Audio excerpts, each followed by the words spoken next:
नया एज शुरू करते हैं। AS 13 अकाउंटिंग स्टैंडर्ड 13 बहुत बेहतरीन एज है। इसका टेक्स्ट तो एक ही क्लास का है, सिर्फ इसमें क्वेश्चन ही है जो कुछ है। इसमें क्वेश्चन इसने जो दे रखे हैं वो तो बहुत सिंपल है, थ्योरी वाले, और मैंने शीट में इसके बहुत बड़े बड़े क्वेश्चन डाले हैं। तो इसकी शीट के भी कुछ क्वेश्चन मैं कराऊंगा तुम्हें यहाँ पे, ध्यान से सुनना। AS 13 अकाउंटिंग फॉर इन्वेस्टमेंट, क्या नाम है इसका? क्या आप गैस कर सकते हो इसमें हम सबसे पहले क्या पढ़ेंगे? ये AS किस किस चीज़ों पे अप्लाई होगा और किन किन चीज़ों पे अप्लाई नहीं होगा, तो वहीं से शुरू करते हैं। ये हमारी परंपरा, प्रतिष्ठा, अनुशासन, ठीक है। AS does not deal with, ये AS डील नहीं करता। मैं हालांकि नाम इन्वेस्टमेंट है तो मैं थोड़ा थीम दे दूं आपको, पहले थीम समझा दूं। मैं दो तरह की इन्वेस्टमेंट पढ़ाऊंगा आपको, करंट और फिक्स इन्वेस्टमेंट। करंट और फिक्स इन्वेस्टमेंट, इसको लॉन्ग टर्म इन्वेस्टमेंट भी कह सकते हैं। पहले ये पढ़ाऊंगा, फिर इनको दिखाना कैसे है ये पढ़ाऊंगा, सामने देखो। फिर ये पढ़ाऊंगा कि इसको दिखाने के लिए जो कॉस्ट है उसमें क्या लेना है क्या नहीं लेना, क्या लेना है क्या नहीं लेना, और डिस्क्लोजर, खत्म। तो ये बहुत ही छोटा AS है, लेकिन इसकी क्वेश्चन बहुत ज़बरदस्त है। इन्वेस्टमेंट जब हम खरीदते हैं शेयर्स वगैरह में, तो हम इन्वेस्टमेंट बार बार खरीदते बेचते हैं, तो उसकी अकाउंटिंग कैसे होगी वो थोड़ा समझना हमारे लिए ज़रूरी है। अगर मैं इन्वेस्टमेंट करूँ लैंड में, बिल्डिंग में, इनमें उनमें, तो कोई इतनी बड़ी बात नहीं है। उसकी एंट्री क्या बहुत बड़ी बात है, land and building to bank, और बेचूंगा तो bank to land and building. फायदा होगा तो प्रॉफिट ऑन सेल, नुकसान होगा तो लॉस ऑन सेल, प्रॉफिट और सेल को, लॉस को P&L में डाल दूंगा। तो इसमें कोई बड़ी बात नहीं है, लेकिन मज़ा आएगा जब मैं इन्वेस्टमेंट करूंगा शेयर्स में, बॉन्ड्स में, और वही उसी में हो रहा है आजकल, म्यूचुअल फंड में। अब मैं उनमें इन्वेस्टमेंट करूंगा, प्लीज़ सामने देखना, उनमें मैं इन्वेस्टमेंट करूंगा तो उससे मेरे को रिटर्न मिलेगा। फिर कई बार क्या होगा, बोनस शेयर भी मिलेंगे, कई बार राइट शेयर भी मिलेंगे, तो उनकी अकाउंटिंग कैसे करनी है, बोनस शेयर की, राइट शेयर की।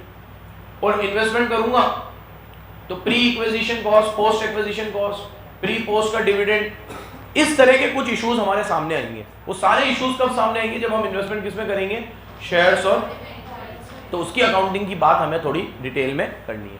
देखिएगा पहले ये AS किन किन चीजों पे अप्लाई नहीं होता, डज नॉट डील विथ, ये किन किन चीजों से डील नहीं करेगा। मेरी बात सुनो, नंबर 1 मेरे साथ बोलो, इन्वेस्टमेंट पे मिलने वाली इनकम पे, क्योंकि उस पे AS 9 लगता है। पढ़ चुके हैं ना। तो मैंने वहां भी बताया था कि इन्वेस्टमेंट की बात तो अपन इधर करेंगे 12 में, अरे 13 में, और उसकी इनकम की बात हमने 9 में कर ही ली हम लोगों ने। तो ये डील नहीं करता how to recognise interest, how to recognise and how to recognise, because these are already covered in. अब मेरे को चारुल बताएगी कि AS 9 में हमने क्या पढ़ा है, इंटरेस्ट को कैसे रिकॉग्नाइज करते हैं। वेरी गुड, टाइमली बेसिस पे, डिविडेंड को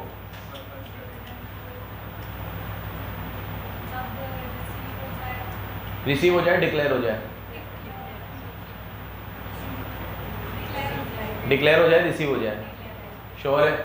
रेंटल इनकम एक्रूवल बेसिस पे, ऑलमोस्ट सब में एक्रूवल ही हुआ। अब इसको मैं टाइमली बेसिस पे करूंगा तो एक्रूवल ही तो है।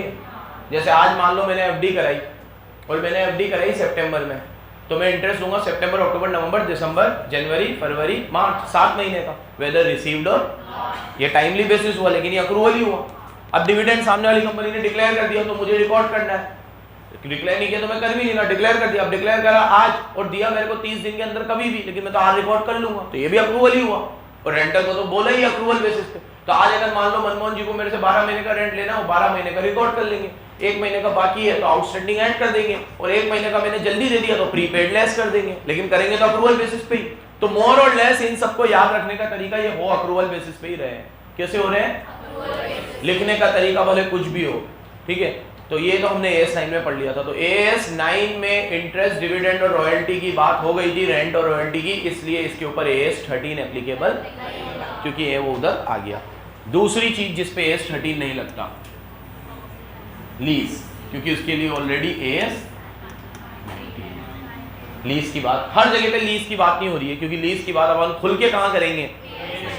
अभी अपन इस सीरीज में जो सबसे बड़ा AS आएगा वो 19 ही आएगा, ठीक है, 11 आ गया एक बढ़िया, 12 आपने देखा कितनी जल्दी हो गया, ग्रांट का 13 भी जल्दी हो जाएगा, 14 ऑलरेडी अमालमेशन पढ़ चुके हैं, 15 आएगा आपका एम्प्लॉय कॉस्ट का, वो थोड़ा सा अच्छा है, 16 बिल्कुल सिंपल है बोरोइंग कॉस्ट का, 17 सेगमेंट का बिल्कुल सिंपल है, रिलेटेड पार्टी डिस्क्लोजर, 18 उसके अंदर तो सिर्फ डिस्क्लोजर ही याद कराने हैं, कुछ प्रैक्टिकल है ही नहीं, इस चीज का डिस्क्लोजर, इस चीज का डिस्क्लोजर, इस चीज का डिस्क्लोजर, इस चीज का डिस्क्लोजर, खत्म। तो सब अब जो बेहतरीन बात होगी वो किस में होगी, अब 19 में ही होगी, जब अपन क्या पढ़ेंगे, लीज पढ़ेंगे। और किस पे ये नहीं लगता, रिटायरमेंट बेनिफिट प्लान्स और लाइफ इंश्योरेंस कंपनीज। तो अगर आप सर लाइफ इंश्योरेंस में वैसे भी कौन इन्वेस्ट करता है, आजकल लोग LIC भी इन्वेस्टमेंट पर्पज से ही लेते हैं, क्योंकि आजकल LIC भी कौन सी वाली आने लग गई है, वो वाली नहीं आती है अब कि आप मरोगे तो ही पैसा मिलेगा, अब वो वाली भी आने लग गई है कि आप 60 साल के हो जाओगे तब पैसा मिल जाएगा। आज से LIC कराओ, आपको 18 साल के अंदर अगर आप पहले मर गए तो मिल जाएगा, नहीं तो 18 साल के बाद जब आपकी पढ़ाई स्टार्ट होगी मेन वाली तब मिल जाएगा पैसा। तो there are n number of policies given by LIC corporation, ठीक है, तो उन सब के ऊपर ये एप्लीकेबल नहीं होगा, क्योंकि उनके लिए अलग गाइडेंस नोट है इंश्योरेंस के ऊपर। इंश्योरेंस पे एस नहीं है, लेकिन इंश्योरेंस का गाइडेंस नोट आ चुका है, ठीक है, तो उधर बात होगी। और इंड एस तो आ ही चुका है इसका, तो इंड एस में इसकी बात डिटेल में कर रखी है। रिटायरमेंट बेनिफिट प्लान्स पे भी नहीं लगेगा, इन पे नहीं लगेगा क्योंकि इन पे ऑलरेडी एस आ चुका है, इंड एस आ चुका है, म्यूचुअल फंड, वेंचर कैपिटल और इस तरह की एसेट मैनेजमेंट कंपनी और बैंक, जिन लोगों को इस तरह की कैटेगरी में कंपनीज एक्ट ने भी एग्जेम्प्ट कर रखा है, इनकी अकाउंटिंग भी अलग तरीके से होती है, इनका इन्वेस्टमेंट भी अलग तरीके से। अब म्यूचुअल फंड क्या करता है, आप सबसे पैसे लेता है, थोड़ा बहुत पैसा तो याद ही प्रोसेस याद होगा, फिर म्यूचुअल फंड क्या करता है, उन सारे पैसों को इक्विटी में लगाता है, डेब्ट में लगाता है, रियल एस्टेट में लगाता है, IPO में लगाता है, IPO में भी लगाता है वो, ठीक है, गोल्ड में लगाता है, सिल्वर में लगाता है। म्यूचुअल फंड क्या करता है, डाइवर्सिफाइड पोर्टफोलियो क्रिएट करता है। फिर अगर आप लोगों से 5000 करोड़ लिए तो 5000 करोड़ सब जगह लगा देता है। फिर क्या करता है, डेली बेसिस पे उसकी NAV निकालता है, नेट एसेट वैल्यू NAV, और NAV के हिसाब से आप देख सकते हो कि आपने जो 25,000 30,000 50,000 लगाए थे म्यूचुअल फंड में, उसकी आज वैल्यू कितनी है, आप देख पाते हो ना। तो वो कैसे देख पाते हो, वो लोग रोज NAV निकालते हैं, उसमें आपका वैल्यू कितना है। अब आपको यूनिट मिली 500 और आज NAV था 50, तो 500 × 50 आपके पोर्टफोलियो की वैल्यू हो गई 25,000। अब वही 50 रुपए से NAV 100 रुपए हो गई, तो 500 × 100 आपकी वैल्यू हो गई 50,000। कितनी हो गई आपका पोर्ट। तो जितना ज्यादा हम इन्वेस्टमेंट करेंगे उस पर रिटर्न मिलेगा, उतना ज्यादा हमारा एसेट बढ़ेगा। तो इसमें क्या कॉम्प्लेक्स स्ट्रक्चर है। अब ये बहुत सिंपल भाषा में मैंने आपको अभी समझा दिया, लेकिन इसमें और भी चीजें हैं, तो इसलिए इसके लिए ये एस एप्लीकेबल नहीं है, क्योंकि ये स्पेशल चीज है। इसके लिए इसमें लोग इसमें इन्वेस्ट भी बहुत बढ़ चढ़ के कर रहे हैं, और एक बहुत ट्रस्टेड सोर्स बनता जा रहा है ये इन्वेस्टमेंट का। पिछले कुछ सालों में, पिछले 20-25 सालों में म्यूचुअल फंड ने जो तरक्की करी है और लोगों का ट्रस्ट जो म्यूचुअल फंड की तरफ बढ़ा है वो बहुत ही ज़बरदस्त है। FD तो मुझे लगता है अब शायद ही कोई कराता होगा। बिल्कुल जो सिक्योर्ड पर्सन है, जिसको 7-8% हर साल चाहिए, रिस्क बिल्कुल ही नहीं चाहिए, बिल्कुल ही रिस्क नहीं चाहिए, तो वो बस FD में कराता है। तो इन सब इन्वेस्टमेंट्स के ऊपर ये एस एप्लीकेबल नहीं होगा। देखिएगा, पहला S does not deal with, पहले ये लिखोगे डज नॉट डील, यही नहीं लिखा तो सब बेकार है, तो सब में ऐसा लगेगा इन पे एप्लीकेबल होगा। पहले मेन लाइन क्या है, एस किस पे डील नहीं करेगा, in the recognition of interest, dividend, rent, royalty receive on investment, because these are covered in AS. Does not deal with operating and financial lease, does not deal with retirement benefit plans and life insurance corporations, and does not deal with mutual fund, venture capital and these type of assets, asset management companies covered under Companies Act। मतलब इन लोगों को हमने Companies Act के अंदर भी एक अलग प्रावधान में कवर किया हुआ है। नेक्स्ट, अब इस एस में बहुत सारी टर्मिनोलॉजी यूज होंगी, उनको समझाया गया है पहले कि अभी जैसे मैं बात करूंगा इस चीज को फेयर वैल्यू पे दिखाओ तो फेयर वैल्यू मतलब क्या, इस चीज को मार्केट प्राइस पे दिखाओ तो मार्केट प्राइस मतलब क्या। मार्केट प्राइस फेयर वैल्यू अपन लोग तो सेम पार्लेंस में यूज करते हैं, लेकिन फर्क है क्या, तो ये एस बताएगा कि फर्क है कि। तो अब कौन कौन सी टर्मिनोलॉजी इस एस में यूज होने वाली है वो देखते हैं। पहला, इन्वेस्टमेंट, मेरे साथ बोलना है, बहुत बढ़िया डेफिनेशन है, बार बार लिखनी पड़ेगी आपको। Investment mean those asset held by enterprise for earning interest, dividend, rental income or for capital appreciation। तो इन्वेस्टमेंट का मतलब है those assets which are held by enterprise for earning interest or similar income and for capital appreciation। मतलब investment मतलब वो asset जिन्हें मैंने खरीदा ही इसलिए है ताकि मैं इस पे इंटरेस्ट, डिविडेंड और इस तरह की इनकम कमा सकूं, या फिर कैपिटल एप्रिसिएशन से कमा सकूं। जैसे आज मुझे इंटरेस्ट से नहीं कमाना तो मैंने लैंड में लगा दिया कि कैपिटल एप्रिसिएशन, जब लैंड की वैल्यू बढ़ेगी तब बेचूंगा। गोल्ड में पैसा लगा दिया, it is a capital appreciation. Silver में पैसा लगा दिया, it is a capital appreciation. Short term में लगाना हो तो गोल्ड सिल्वर, लॉन्ग टर्म में लगाना हो तो लैंड, इन सब चीजों में। और शॉर्ट टर्म गोल्ड में मेरे को तो फिर हर महीने पैसे चाहिए तो एफडी, थोड़ा रिस्क ले सकता हूँ म्यूचुअल फंड, थोड़ा और ले सकता हूँ शेयर्स में डायरेक्ट लगा दो। शेयर्स में डायरेक्ट लगाने से क्या है कि म्यूचुअल फंड से रिटर्न थोड़ा ज़्यादा मिलेगा, क्योंकि वो आपने सीधे कंपनी में ही लगा दिया ना। अब म्यूचुअल फंड में तो क्या है कि आपने कंपनी में भी लगाया, डेट में भी लगाया, प्रॉपर्टी में भी लगाया, गोल्ड में भी लगाया, तो आपका इंटरेस्ट क्या हो गया, यहाँ से कम तो यहाँ से ज़्यादा, यहाँ से कम यहाँ से ज़्यादा, क्यूमुलेट करके कुछ ना कुछ तो मिल ही जाएगा, और एफडी से तो ज़्यादा ही मिलेगा। ठीक है, तो इस तरीके से आप अपने पैसे को जब इस तरीके से रोटेट करते हो तो ऐसा कहा जाएगा कि you have purchase investment not fixed asset. आपने क्या परचेज करी है? और सरल भाषा में कहूँ तो इन्वेस्टमेंट में पीपीई नहीं आएगी। बस क्या नहीं आएगी? तो ये पीपीई की परिभाषा क्या थी? जो हम लोग रखते हैं 12 महीने से ज़्यादा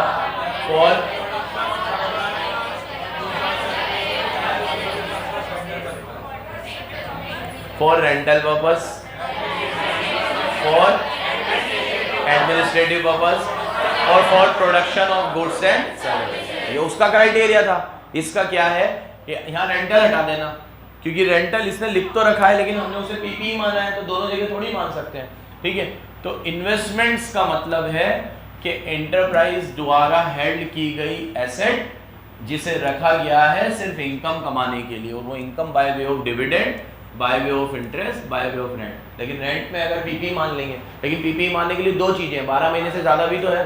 अब मेरे को रेंट 12 महीने से कम मिल रहा है तो फिर वो इन्वेस्टमेंट है, इसलिए रेंट इधर भी है और उधर भी, क्योंकि उधर पीपीई से लिंक कर करूंगा मैं बार बार, है ना। तो पीपीई में लैंड एंड बिल्डिंग को कवर किया है अगर वो रेंटल पर्पस से हो तो, लेकिन पीपीई में ये भी तो बोला है कि 12 महीने से ज्यादा हेल्ड करो, इसमें नहीं बोला है। तो मेरे को कोई इसने जगह दिखाई, सर ये जगह ले लो, 8 महीने में मैं ही खरीद लूंगा आपसे। तो मैंने कहा 8 महीने तक मैं क्या करूंगा? सर 8 महीने तक आप रेंट कमाना, इस जगह पे रेंट मिलता है बहुत बढ़िया, मेरे को आ रहा है वो आपको आएगा, आप रेंट कमाओ, 8 महीने बाद वापस मुझे ही दे देना। अभी मेरे को पैसों की जरूरत है और ये प्रॉपर्टी में किसी और को बेचूंगा, वापस नहीं मिलेगी, आप तो मेरे अपने हो, आपको दे देता हूँ, 8 महीने में आप अपने पैसे ले लेना वापस।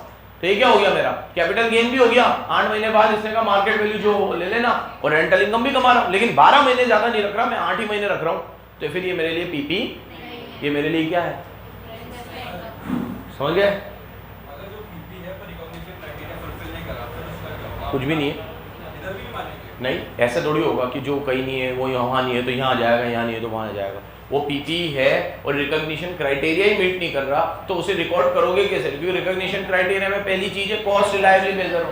रिकॉग्निशन क्राइटेरिया मेजर नहीं कर रहा मीट मतलब कॉस्ट रिलायबली मेजर नहीं है। अब तो कह रहा है उसे मैं इन्वेस्टमेंट मानूं या कुछ भी मानूं तो कॉस्ट तो निकालनी पड़ेगी ना, और कॉस्ट एक बार निकल गई तो फिर तो पीपीई मान लो ना, इन्वेस्टमेंट क्यों मानना है?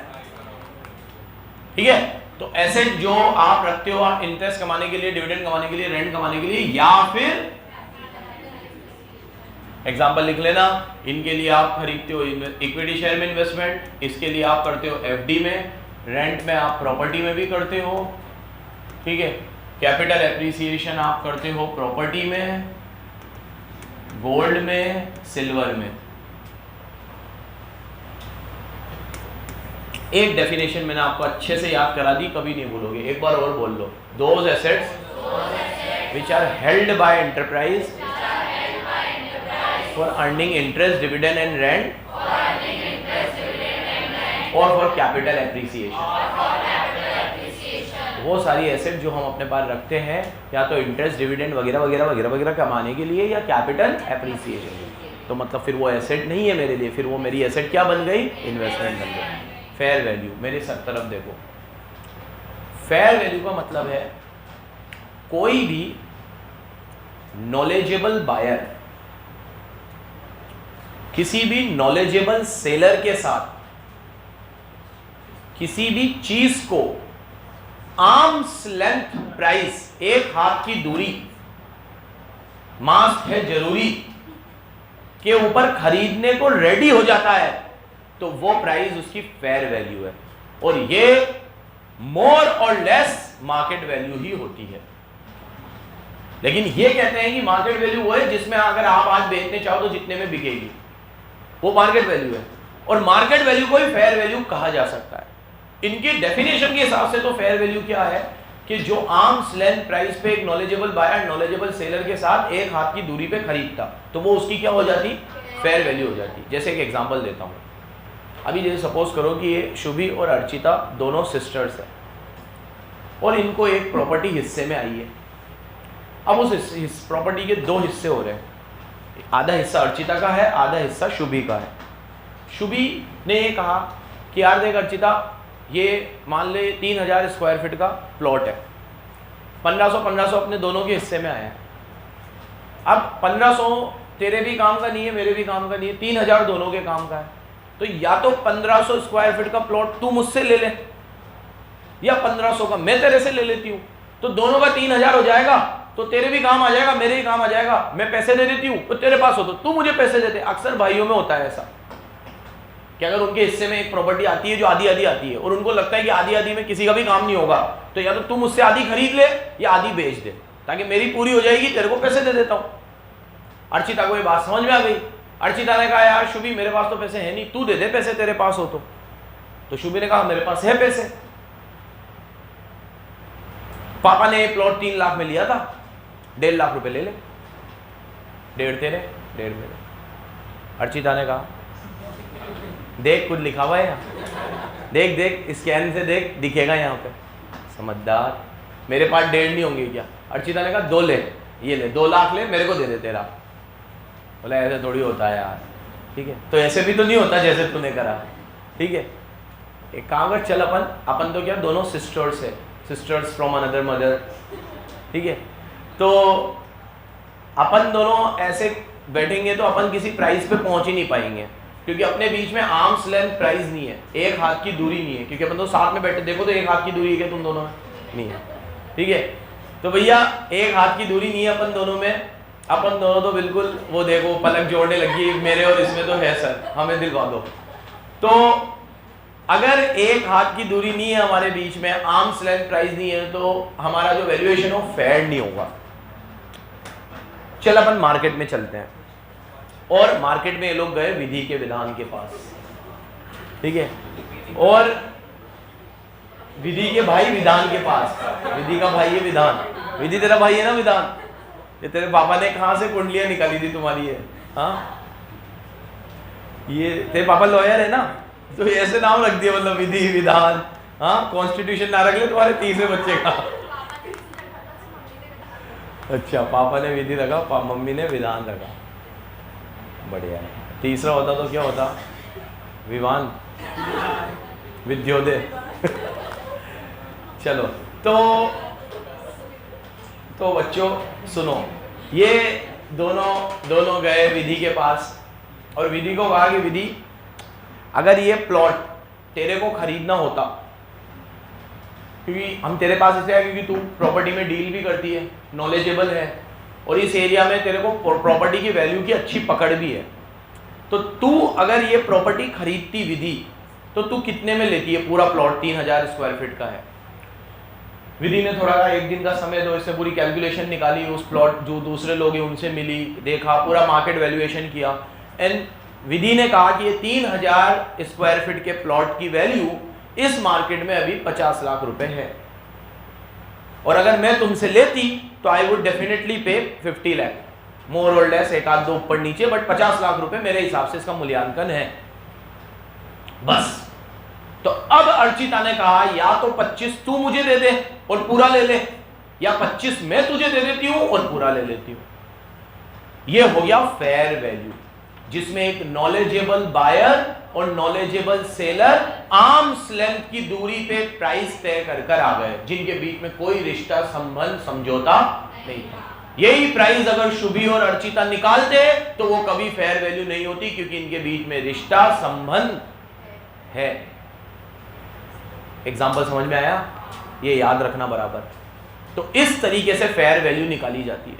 तो कभी भी, अब पढ़ो परिभाषा, फेयर वैल्यू का मतलब है वो अमाउंट जो एसेट को एक्सचेंज करने पे मिलेगा, लेकिन वो एक्सचेंज कौन करेगा? एक नॉलेजेबल बायर। किसके साथ? नॉलेजेबल सेलर के साथ। और किस प्राइस पे करेगा? आर्म्स लेंथ प्राइस पे। एक एक वर्ड बराबर याद रखना, एक एक वर्ड, और उससे जरूरी है एग्जांपल याद रखना कि ये प्राइस आर्म्स लेंथ प्राइस क्यों कहलाई? क्योंकि विधि एक नॉलेजेबल सेलर थी, अर्चिता एक नॉलेजेबल बायर थी, दोनों के बीच में कोई रिश्ते नाते समझौते नहीं थे, तो हम मान लेंगे कि वो प्राइस आर्म्स लेंथ प्राइस पे हुआ है। विधि देख तो एक हाथ की दूरी है, नहीं है बेटा? बिल्कुल है। तो ये है आर्म्स लेंथ प्राइस। समझ गई बेटा विधि? पहले एग्जांपल में मैंने तेरे को नॉलेजेबल दिया है, नॉलेजेबल, समझ रही है तू? ठीक है, ये हमेशा की उपलब्धि है तेरे लिए, हमेशा संभाल के रखना है। ये हो गया आपका फेयर वैल्यू का मतलब। आगे बोला गया है कि कुछ एविडेंस ना मिलने पर नॉर्मली मार्केट वैल्यू को ही क्या माना जाता है? Fair value. नॉर्मली अब ये यहां तो इतना दिमाग लगाया तो ठीक है, मिल गई फेयर वैल्यू। अब ये विधि के भी पास ना जाते, 3-4 लोगों से पूछ लेते प्लॉट बेचना है, बार में एडवर्ट दे देते, इसको फोन आ जाते हैं, मार्केट वैल्यू 48 आ गए भाई साहब, ले लो 48 में, तो बस वो फेयर वैल्यू हो गई। फिर तो मार्केट प्राइस ही फेयर वैल्यू होती है usually, if no evidence is found. तो फेयर वैल्यू ज्यादा अच्छा एविडेंस है, अरे मार्केट वैल्यू ज्यादा अच्छा एविडेंस है फेयर वैल्यू का, if no other alternatives are available.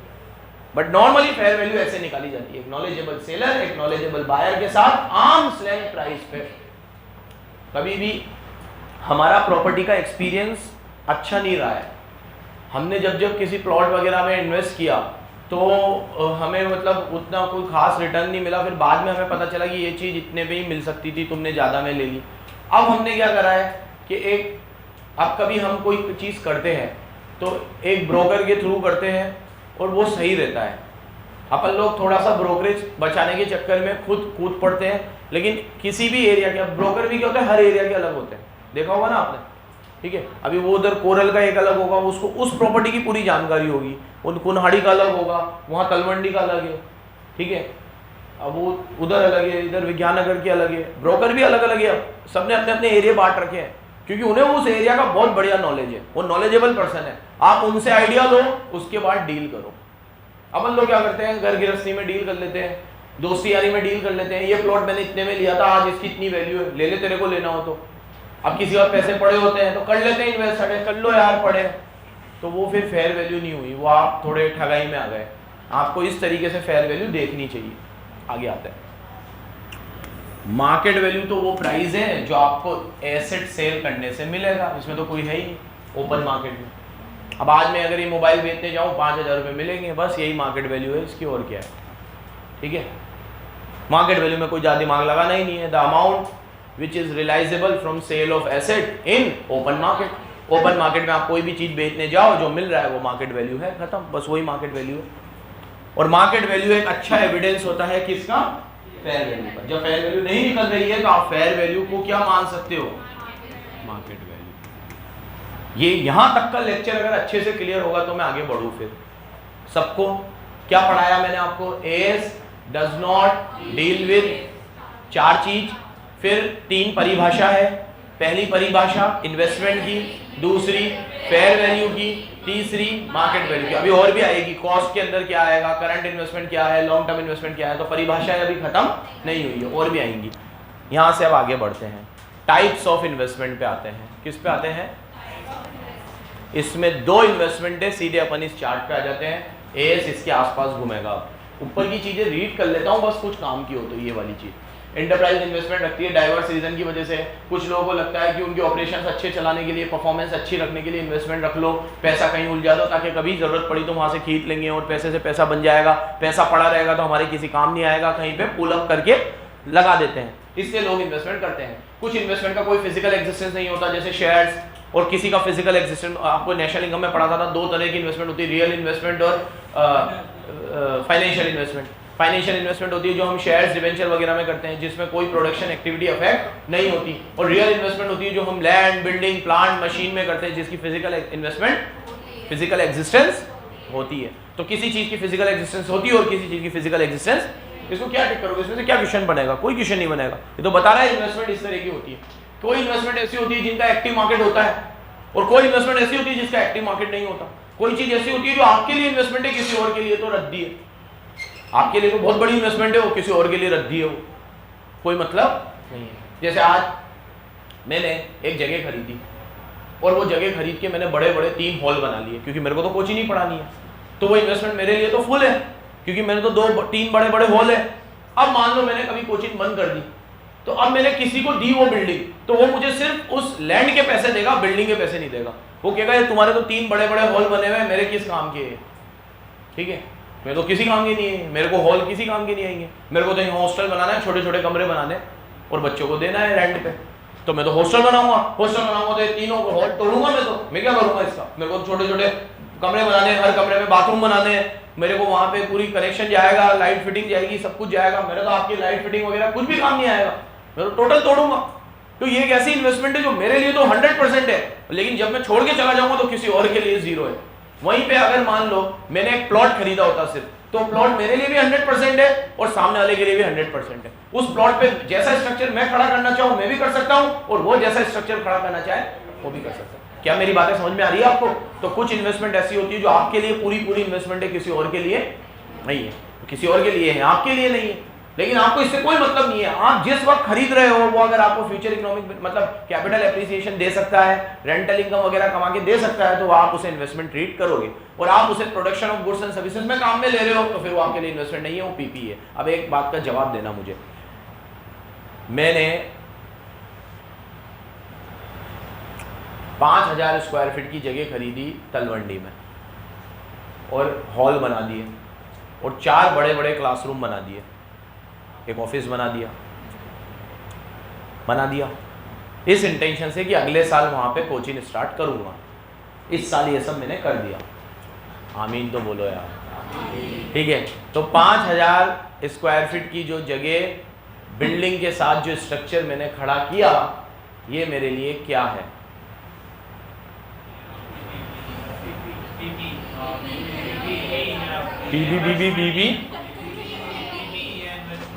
PPE है। गरिमा क्यों है पीपीई?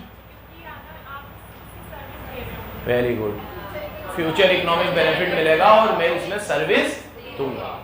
मैंने सिर्फ प्लॉट खरीदा होता वहां पे और अभी कुछ पर्पस फिक्स नहीं है, फिर इन्वेस्टमेंट है। और सिर्फ प्लॉट खरीदा होता ये सोचकर कि इस पे कभी भविष्य में कोचिंग बनाएंगे,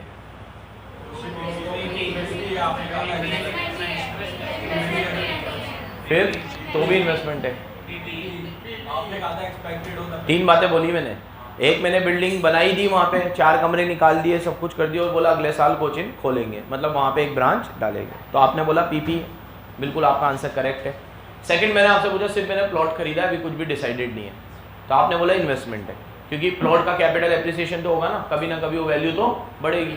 अब आज मैं उस पर कोई गुड्स भी बना नहीं रहा, सर्विस भी बना नहीं रहा, एडमिनिस्ट्रेटिव पर्पस से भी काम में नहीं ले रहा, कुछ भी नहीं कर रहा, तो वो इन्वेस्टमेंट है, फिर इन्वेस्टमेंट ही है वो मेरा। तीसरा, मैंने वहां पे प्लॉट खरीद लिया, प्लॉट मैंने खरीद लिया। तीसरी बात क्या पूछी मैंने आप लोगों से? हाँ, फ्यूचर में बनाऊंगा वहां पे कोचिंग, लेकिन अभी बनाई नहीं है, अभी सिर्फ लेके पटक रखा है। इंटेंशन यही है कि वहां पे कोचिंग खोलूंगा मैं। फिर पीपी है।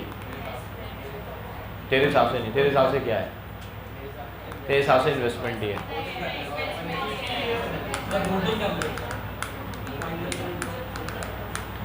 बेयर लैंग्वेज से चले, बिल्कुल प्रॉपर लैंग्वेज से, तो पीपी की लैंग्वेज है कि जो एसेट हमें 12 महीने ज़्यादा यूज हम ले रहे हैं उसे, जो हमें या तो गुड्स एंड सर्विसेज के प्रोडक्शन में काम आए, जो या फिर मुझे एडमिनिस्ट्रेटिव पर्पस से काम में आए, या रेंटल पर्पस से काम में आए। सिर्फ लैंड है तो रेंट पे तो दे नहीं सकता जमीन को कैसे रेंट पे दूंगा? एडमिनिस्ट्रेटिव पर्पस भी कुछ नहीं आ रहा वहां पे, और production of goods and services शुरू करूंगा, अभी करी नहीं है। तो बेयर लैंग्वेज से चलूं तो पीपीई की तो कंडीशन पूरी नहीं होगी। 12 महीने ज्यादा रखूंगा वो तो यहां भी रख सकता हूं मैं। लॉन्ग टर्म इन्वेस्टमेंट में 12 महीने से ज्यादा ही रखता हूं, शॉर्ट टर्म में 12 महीने में बेच देता हूं। तो इसीलिए मेरे हिसाब से भी ये इन्वेस्टमेंट है, पीपीई नहीं। इवन दो मेरा पर्पस तो वहां पे कोचिंग का ही है, लेकिन खोल लूंगा तब पीपीई बनेगी, अभी खोली वोली नहीं है। तो अभी मैंने भले सोचा है कि मैं इधर पढ़ाऊंगा, लेकिन पढ़ा तो नहीं रहा ना कुछ। वो तो मेरा प्लॉट ऑफ लैंड है, किस एंगल से मैं उसे पीपीई दिखाऊंगा। सिर्फ लैंड कभी भी पीपीई नहीं हो सकती अनटिल एंड अनलेस वो मेरे प्रोडक्शन और उसमें काम में नहीं आ रही है, ठीक है। इसीलिए एक बात सुन लो, लैंड एंड बिल्डिंग को इन लोगों ने इसीलिए इसमें कवर कर रखा है। अगर आप इन्वेस्टमेंट करते हो लैंड एंड बिल्डिंग में तो उसे पीपीई नहीं माना जाएगा, सिर्फ इन्वेस्टमेंट। हाँ, उस बिल्डिंग में मैंने बिल्डिंग ली होती, मैं तो उसमें सर्विस ही दे रहा हूँ, मेरी ये बिल्डिंग मेरी खुद की होती तो मैं तो पढ़ा ही रहा हूँ इसमें, तो ये फिर कैसे पीपीई नहीं होगी? ये तो पीपीई है, क्योंकि इन्वेस्टमेंट के लिए थोड़ी, ये तो पढ़ाने के लिए है, ठीक है। इन सब चीज़ों पे अभी चर्चा होती रहेगी आगे। हाँ, कुछ पूछ रहा था मुर्तजा अली? हाँ, ली नहीं है अभी मैंने, बस ऐसे एग्जांपल दे रहा हूँ मैं। तो भी क्या होता, खोली तो नहीं है ना।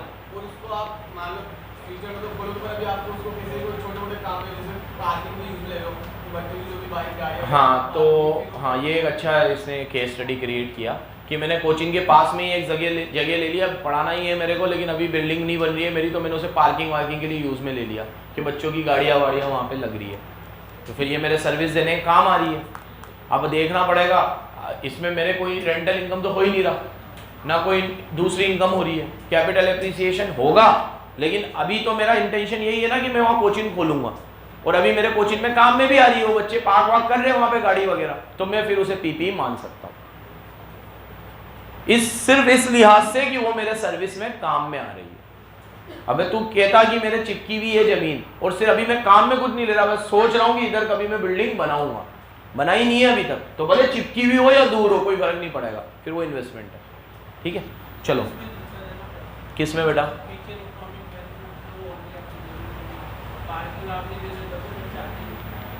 बाकी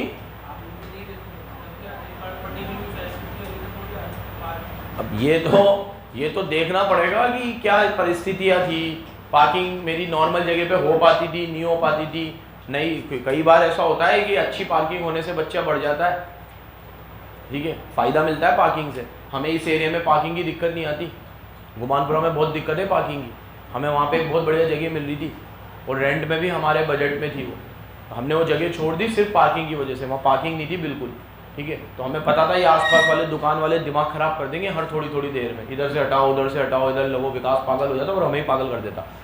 तो हमने कहा यहाँ पार्किंग नहीं है, यहाँ जगह मतलब कोई मतलब की नहीं है। अब भले गुमानपुरा एक बढ़िया लोकेशन है, लेकिन पार्किंग की फैसिलिटी की वजह से हमने वो जगह छोड़ दी। हमने बोला भी सही लैंडलॉर्ड को कि हमें आपकी सारी टर्म समझ में आ रही है, बस यहाँ पार्किंग नहीं है, हमें दिक्कत होगी, ठीक है। चलो, दो तरह की इन्वेस्टमेंट्स होती है, एक करंट इन्वेस्टमेंट और एक लॉन्ग टर्म। मेरे को मोर और लेस नाम से ही आपको समझ में आ रहा होगा। Current investment are those investment which are held by enterprise for sale within 12 months of purchase। आपने इसे खरीदा ही इस इंटेंशन से कि आप इसको 12 महीने के अंदर अंदर बेच दो। अब आपने शेयर खरीदा 12 महीने में बेचने के लिए, तो वो क्या है? करंट है। लेकिन आपने SIP करी 5 साल के लिए, तो वो करंट इन्वेस्टमेंट नहीं है, क्योंकि आप उसे 12 महीने में बेचोगे नहीं, बल्कि उल्टा और 5 साल तक उसमें पैसा लगा रहे हो, तो it is your long term investment. आपने SIP कराई, क्या हो गई ये?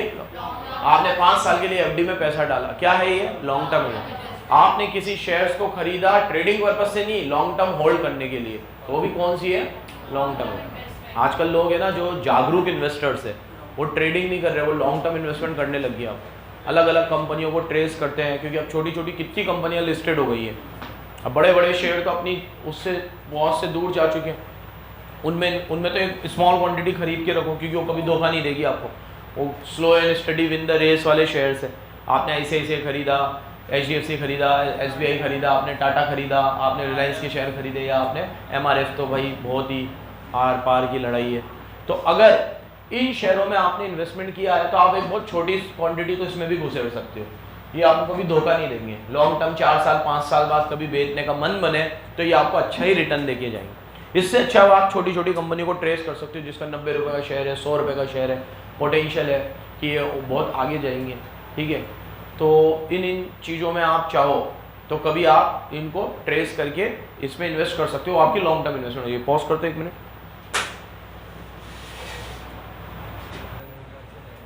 Current investment current investment are those investment is an investment which are readily realizable and intended to be held for not more than 1 year। ये 1 साल से ज़्यादा के लिए आपको रखनी, ये आपको सिर्फ रिटर्न कमा के देगी, लेकिन 1 साल से ज़्यादा नहीं। The intention to hold for not more than 1 year, आपका इंटेंशन 1 साल से ज़्यादा का नहीं है। ये आपको जज करना है at the time of purchase. कब जज करना है? अब ये सपोज करो आपने किसी शेयर को लिया कि 1 साल में बेच दूंगा, लेकिन वो शेयर इतना बढ़ रहा है कि आपका मन नहीं हुआ उसे बेचने का, तो भी वो करंट ही है, क्योंकि आपका इंटेंशन तो उसे 1 साल में बेचने का था ना, तो आज तो वो करंट है। अब 1 साल के बाद आपने उसे बेचा नहीं, इंटेंशन चेंज हो गया, तो अब आप उसे रिक्लासिफाई कर सकते हो करंट से लॉन्ग टर्म में, बट उस पॉइंट ऑफ टाइम के लिए तो वो करंट है। ऐसा नहीं माना जाएगा कि आपने गलती करी पहले इसे करंट मान के। ऑडिटर रिमार्क में ये नहीं लिख सकता कि आपने इसे करंट माना था और 1 साल में बेचा नहीं, कितनी बड़ी गलती करी है, मैं एडवर्स रिमार्क डाल दूंगा। भैया जब खरीदा था तब मेरा बेचने का ही नहीं इरादा था, लेकिन इरादे तो चेंज होते रहते हैं, पल पल में चेंज होते हैं। मेरा भी हो गया, अब ये इतना बढ़िया रिटर्न दे रहा था, मेरा मन ही नहीं हुआ इसको बेचने का, मुझे लगा 1 साल और रखते हैं, तो फिर अब आज से इसे आप लॉन्ग टर्म कर दो। लेकिन पहले आपने इसे करंट करके गलती नहीं करी है, गलती नहीं करी है, क्योंकि ये खुद कह रहा है कि इंटेंशन कब देखना है, एट द टाइम ऑफ। आपका परचेस करते वक्त इंटेंशन ये था कि मैं इसे 12 महीने में बेच दूंगा, तो वो करंट है, भले आपने बेचा या ना बेचा। अब 12 महीने के बाद फिर इंटेंशन देखो, अब आप इसे फिर 12 महीने में बेचने का रखते हो कि खरीदने का, अरे होल्ड करने का रखते हो तो लॉन्ग टर्म, फिर आप बेचने का रखते हो लेकिन बेचते नहीं हो तो भी वो करंट ही है। तो हमेशा इंटेंशन कब देखना है, लेकिन जब आप आज देखोगे कि अब मैं इसे बेचूंगा नहीं, लेकिन तब तक 12 महीने तो हो चुके होंगे, तो अब आप इसे करंट नहीं मान सकते, अब आप इसे क्या मानोगे, लॉन्ग टर्म। पहली बार में आपको देखना है करंट है कि लॉन्ग टर्म है, दूसरी बार में तो देखना ही नहीं पड़ेगा, दूसरी बार में तो 12 महीने हो चुके हैं उसे, और एक बार उसे 12 महीने हो चुके हैं तो वो करंट हो ही नहीं सकता, अब वो क्या है, लॉन्ग टर्म है। तुमने सुना मैंने क्या कहा, सुना, वापस बोलता हूं, 1 अप्रैल 2024 को आपने कोई शेयर खरीदा और आपने कहा इसे 31 मार्च 2025 तक बेच देंगे, आपने नहीं बेचा तो भी वो करंट ही है। अब 1 अप्रैल 2025 को आप बोल रहे हो अब इस बार तो बेच ही देंगे, तो भले आप बेचो या मत बेचो, अब वो करंट नहीं है, अब वो लॉन्ग टर्म है, क्योंकि उसे ऑलरेडी पहले 12 महीने हो चुके हैं। नेक्स्ट, लॉन्ग टर्म क्या है, 3 करोड़ की डेफिनेशन है, 1.5 करोड़ में ले लो मेरे से, ठीक है। जो करंट नहीं है वो क्या है, लॉन्ग टर्म है, ठीक है ना बेटा। कौन सी है long term investment, investment which is not a current. तो पहले करंट समझा के आना, करंट क्या है, जो आप हेल्ड करते हो नॉट मोर देन 1 ईयर, और वो इंटेंशन कब जज करना है, at the time of purchase. मैं आपको टेस्ट सीरीज में जो बोले हैं उस हिसाब से तैयारी चल रही है आपकी, हाँ नहीं चल रही है, 11, 12, 9, 10, पहले किसका है, पहले 11, 12 का है, ठीक है बेटा, दोनों चंगू मंगू पढ़ रहे हो ना। मालिक, पहला टेस्ट है अपना, first impression is last impression, ठीक है। चलो अब आप करंट इन्वेस्टमेंट और लॉन्ग टर्म इन्वेस्टमेंट को सेपरेटली डिस्क्लोज करोगे, ठीक है, अंडरलाइन कर लो। इन्वेस्टमेंट के टाइप बता रखे हैं, ट्रस्ट में, शेयर्स में, डिवेंचर में, काट दो इसे। आ जाओ मेन टॉपिक पे, कॉस्ट ऑफ इन्वेस्टमेंट, ठीक है। 5 मिनट आपको मैं पानी पीने का ब्रेक दे रहा हूँ, क्योंकि आज अपनी दोनों क्लास इसकी लगेगी। इसको पोज कर ले और पानी वानी पियाओ, फिर शुरू करते हैं। तो शुरू करते हैं आगे का कारवा। यहाँ से अब मैं जितनी भी बातें बताऊंगा वो सब आपको प्रैक्टिकल क्वेश्चन करते वक्त याद आएगी, काम आएगी, सॉरी। और जितनी भी बार मैंने ये बात बोली है, अब इतने हमने पढ़ लिए हैं कि जितना आपको थ्योरी में अच्छा कमांड आ गया तो फिर प्रैक्टिकल क्वेश्चन अपने आप हो जाते हैं, ठीक है। तो हमें अपनी एएस की समझ कैसे जज करनी है कि हमें एएस कितना समझ में आया, उसकी थ्योरी से। हम उसको थ्योरी में समझ गए तो फिर हमें वो थ्योरी प्रैक्टिकल में अप्लाई करनी आ गई, तो मतलब हमारा एएस पे हाथ साफ हो गया। और हमें प्रैक्टिकल क्वेश्चन समझ के ही क्वेश्चन समझ में आ रहे हैं, हम उसमें थ्योरी अप्लाई नहीं कर पा रहे, तो हमें कुछ कमी है। समझ गए? ये मैं तुम्हें हर एएस में बोलता हूँ। अब इसमें भी वही होगा, क्वेश्चन को देख के जब क्वेश्चन आ जाए, अच्छा इसमें ऐसे करना है, इसमें ऐसे करना है, हाँ ठीक है कर दिया, वैसे नहीं। थ्योरी में वो बात लिखी हुई होती है, आपको अब अप्लाई करना आना चाहिए उसे क्वेश्चन में, समझो पहली बात। क्योंकि पीपी पढ़ाने के बाद ये बहुत आसान लगने लग जाता है। कॉस्ट में क्या लूंगा मैं, तुम्हें बताओ, आज मैं इन्वेस्टमेंट की कॉस्ट में क्या लूंगा? पहले जो मैंने उसे परचेज करने में दिया वो तो लूंगा ही लूंगा, ब्रोकरेज जो उसमें पे करी, फीस और कोई ड्यूटी। अगर ये नॉन रिफंडेबल है तो क्या है ये? अगर मैंने कोई ऐसी इन्वेस्टमेंट खरीदी है जिसमें जो एसेट है उसका इनपुट मुझे मिलेगा, मतलब वो टैक्स रिफंडेबल है, तो फिर वो एसेट की कॉस्ट में ऐड, रिफंडेबल नहीं है तो ऐड होगा, तो नॉन रिफंडेबल होना चाहिए। क्या होना चाहिए? एक एग्जांपल दिया है इसने, क्वेश्चन तो अपन सब साथ में ही करेंगे कल। एक कंपनी ने लॉन्ग टर्म डिपॉजिट में इन्वेस्ट किया 200 लाख का 1 अप्रैल को, और उसने उसमें 1 लाख की ब्रोकरेज भी दी, तो इसमें ये ऐड हो जाएगी, 201 हो जाएगी। क्या हो जाएगी? वाह यार इतना बढ़िया एग्जाम्पल कहाँ से लाता है ये, मतलब अपन को तो मिलते ही नहीं है ऐसे एग्जाम्पल, ठीक है? मैं तो इतने सोच के भी ऐसे एग्जाम्पल ला ही नहीं पाता कहीं से। अब if an investment is acquired, अब इसमें एक एग्जाम्पल अपन ये पढ़ते हैं। आपने कोई इन्वेस्टमेंट ली, उसमें आपने जो पैसे दिए वो पार्टली कैश में दिए और आधे आपने शेयर्स में दिए।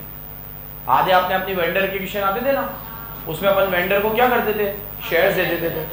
तो ऐसे मैंने किसी से कोई मशीन खरीदी 5 करोड़ रुपए की, 2.5 करोड़ तो कैश में दे दिए और 2.5 करोड़ की अपनी कंपनी की सिक्योरिटी दे दी। तो उसकी कॉस्ट ऑफ इन्वेस्टमेंट क्या मानी जाएगी उस मशीन की? अगर वो मशीन मैंने इन्वेस्टमेंट पर्पज से खरीदी है, अगर पीपीई है तो फिर तो पीपीई का मसला हो गया, मशीन तो पीपीई होती है, तो मैं मेरे एग्जांपल से मशीन हटा ही लेता हूँ। मान लो मैंने 5 करोड़ में एक हॉस्टल खरीदा, और हॉस्टल इसलिए खरीदा ताकि इस पे बच्चे के आएंगे, पढ़ेंगे और मुझे रेंट वगैरह दे के जाएंगे। अच्छा मैंने रेंटल पर्पज है, फिर पीपीई हो गया, ठीक है? तो मैंने 5 करोड़ में क्या खरीदा? एक लैंड खरीदी मैंने, ताकि उसका कैपिटल एप्रिसिएशन होगा तो मैं उसे बेच दूंगा। आज मेरी उम्मीद है कि ये 5 करोड़ की है, 1 साल बाद ये 5.5 करोड़ की हो जाएगी, तो मैं उसे बेच दूंगा, या 2 साल बाद, 3 साल बाद, जब भी उसका वैल्यू बढ़ेगा, सुन रहे ना भाई, तब मैं उसे बेच दूंगा। अब मेरी तरफ देखो तुम, तो अब मैंने 5 करोड़ की एसेट ली मनीष से, और मनीष को कहा मनीष 3 करोड़ तो कैश ले ले और 2 करोड़ रुपए मेरी कंपनी में शेयर ले ले, मेरी एक लिस्टेड कंपनी है, बढ़िया कंपनी है, शेयर ले ले मेरी कंपनी के, सामने देखते रहना। अब मैंने जो लैंड खरीदी है उसकी वैल्यू कितनी होगी? 3 करोड़ मैंने कैश में दिए, तो वो तो उसकी वैल्यू है ही, और जितने की भी सिक्योरिटी दी है उसकी फेयर वैल्यू। तो आज मैंने वो सिक्योरिटी दी है, उसका फेस वैल्यू भले से 10 रुपए है, लेकिन आज वो स्टॉक एक्सचेंज पे लिस्ट हो रहा है 122 रुपए पे, तो उसकी फेयर वैल्यू कितनी है? 122 रुपए पे। कितनी है? और ऐसे मैंने इसको 1 लाख शेयर दिए, तो 1 लाख इंटू 122, 122 लाख मतलब 1 करोड़ 22 लाख, 1 करोड़ 22 लाख, यही हुआ। 1 करोड़ 22 लाख प्लस 3 करोड़ दिए थे, तो लैंड का वैल्यू हो गया 4 crore 22 lakh. So whenever a asset is purchase, sorry गलत बोल गया, investment is purchase and consideration is paid partly in cash and partly in shares, then the fair value of asset acquired is the cash paid plus the fair value of security issued. जो security आपने issue करी है उसकी fair value underline करो। If an investment is acquired partly in cash and partly in shares, then the acquisition cost will be the fair value of securities issued plus अगर cash दिया है तो cash paid. बावला partly की बात कर रहा है तो सिर्फ पार्टली की ही बात कर रहा है, पूरे की बात करे ना। पार्टली में मैंने शेयर दिए हैं तो उसका फेयर वैल्यू, बाकी कैश भी तो दिया होगा वो भी आएगा, वो दोनों मिलके उसकी एक्विजिशन कॉस्ट है। फॉर एग्जांपल अभी आप लिख लेना क्या दिया मैंने लैंड एक्वायर करी, और वो लैंड मैंने एक्वायर करी कैपिटल एप्रिसिएशन के लिए। किसके लिए करी? पहले तो देख लेना, तभी वो लैंड क्या कहलाएगी? इन्वेस्टमेंट कहलाएगी। किसके लिए खरीदी? Capital appreciation. और मैंने उसके लिए कैश पे किया कितना? 3 करोड़, और शेयर इशू किए उसको कितने? 1 लाख। और जो शेयर इशू की है उसकी फेयर वैल्यू अभी स्टॉक एक्सचेंज में कितनी है? 122। तो कॉस्ट ऑफ एक्विजिशन कितना आएगा? 3 CR plus 1 lakh into 122, so you will get 4.22 CR। 4.22 CR। So for example land acquire, और वो लैंड किस लिए एक्वायर करी है? कैपिटल एप्रिसिएशन के लिए। तो उसके लिए मैंने कैश पे किया 3 करोड़ का, शेयर इशू की 1 लाख की, और एक शेयर की फेयर वैल्यू अभी कितनी है? 122 रुपये। तो ये हो गए मेरे 4 करोड़ तुम्हारी ऐसी तैसी। आगे देख लो, जल्दी करो यार, टाइम नहीं है, पूरा ये आज ही पढ़ना है। हाँ बेटा, और भी एसेट डी है तो वो उसकी भी फेयर वैल्यू, और फेयर वैल्यू बता ही दिया मैंने तेरे को। आर्म्स लेंथ प्राइस पे नॉलेजेबल बायर नॉलेजेबल सेलर से लेगा फेयर वैल्यू। हटा दो चलना। अब अगर आपने एक्सचेंज ही पूरा फेयर वैल्यू पे किया है, मतलब आपने उससे एक एसेट देकर एक एसेट ले ली, तो मैंने जो पीपी में बोला था वही रिपीट करूंगा। जैसे आपने किसी कंपनी के शेयर देकर शेयर ले लिए, तो शेयर लेकर शेयर दे दिए, पैसे का कोई ट्रांजैक्शन ही नहीं है, तो आपको देखना है fair value of asset given up और fair value of asset acquired, whichever is clear evident. याद आ रही है लाइन? वो कि वही लाइन यहाँ पर भी अंडरलाइन करो। If investment is acquired in exchange of another asset, acquisition cost is determined by reference to the fair value of asset given up और fair value of asset acquired, whichever is clear evidence. Line to line वही है, line तो आपको याद भी हो जानी चाहिए अभी तक, ठीक है। एग्जाम्पल देता हूं, यहां देखो, एग्जाम्पल देता हूं, यहां देखो। मैंने मनीष से एक लैंड का टुकड़ा देकर अपना एक लैंड का टुकड़ा ले लिया। मैंने मनीष को कहा कि मनीष, एक एग्जाम्पल देता हूं, मैं वहां पे भी दिया था, मनीष तेरे घर के पास में एक प्लॉट है, ठीक है, तो वो मुझे दे दे, ठीक है, और तेरे घर के पास मेरा एक प्लॉट है, तेरे घर के पास मेरा एक प्लॉट है, तो वो तू ले ले, तो वो तेरे घर के पास हो जाएगा, और मेरे घर के पास तेरा प्लॉट है, वो तू मुझे दे दे तो मेरा। मैंने सही बोला पहली बार में, ठीक है। तो क्या करना है आप लोगों को? ये एक्सचेंज करवाना है कि मैंने कहा देख मनीष, तेरे घर के पास प्लॉट है मेरा, तू ले ले, तो तेरा घर बड़ा हो जाएगा, बढ़िया, तेरे काम आएगा। और मेरे घर के पास तेरा प्लॉट है, वो तू मुझे दे दे तो मेरा घर बड़ा हो जाएगा। अब घर की बात करूंगा तो फिर वो इन्वेस्टमेंट है ही नहीं, तो कुछ और बात कर लेते हैं, ऑफिस की बात कर लो, कुछ भी कर लो, या कैपिटल एप्रिसिएशन की बात कर लो। अभी मान लो वो इन्वेस्टमेंट है, तो मैंने कहा ये डील बढ़िया है, एक्सचेंज कर ले। और कोई इंसिडेंटली अपना साइज भी सेम है प्लॉट का, तेरा भी 2000 स्क्वायर फीट का है, मेरा भी 2000 स्क्वायर फीट का है, 2000 से 2000 फिटूस, तू तेरे घर में मेरे घर। अब मैंने एक तरीके से एक इन्वेस्टमेंट देकर एक इन्वेस्टमेंट ले ली, तो जो इन्वेस्टमेंट मैंने ली है उसकी फेयर वैल्यू, या जो इन्वेस्टमेंट मैंने दी है उसकी fair value, which ever is more clear evident, वो लेनी चाहिए आप। अब आप बोलो सर एक की क्लियर एविडेंट है तो एक की ले लो, और दोनों की क्लियर एविडेंट है तो दोनों में से जो एसेट एक्वायर है उसकी लो तो ज्यादा बढ़िया है। एक्वायर, यहां पे एक्वायर आपने ली है ना, वो चीज आपको दिखाना किस चीज को है, जो ली है कि जो दी है? आप अपनी बुक में क्या दिखाना चाहते हो, जो एसेट ली है कि जो दी है? जो दी है वो तो विदा हो गई, जो ली है, ठीक है। अभी मान लो एक घर में मान लो ये पलक है, पलक की और इसके भाई मृत्युंजय की साथ में शादी हो गई। अब पलक गई और मृत्युंजय की वाइफ अंदर आई। अब घर में जो भी कुछ होगा वो पलक के हिसाब से होगा कि उसके भाई की वाइफ के हिसाब से होगा, क्योंकि आई तो वाइफ है, पलक तो कभी कभी आएगी। तो पूरा घर अब किसके हिसाब से चलेगा? उसके भाई की वाइफ। एक्सचेंज साथ में हुआ है, ठीक है, जिस दिन ये गई है उसी दिन आई है, दोनों भाई बहन की शादी एक साथ इसके पापा ने बढ़िया निपटा दी, ठीक है। तो जिस दिन ये गई है उसी दिन वो आई है, ये हो गया एक्सचेंज। लेकिन अब सब चलेगा किसके हिसाब से? पलक के हिसाब से नहीं चलेगा, इसकी भाभी के हिसाब से चलेगा। किसके हिसाब से चलेगा? सही बोल रहा हूँ ना मैं? अभी आपको ये सब चीजें समझ में नहीं आएंगी, शादी का अनुभव कम है आपको थोड़ा, ठीक है, मेरी कितनी हुई,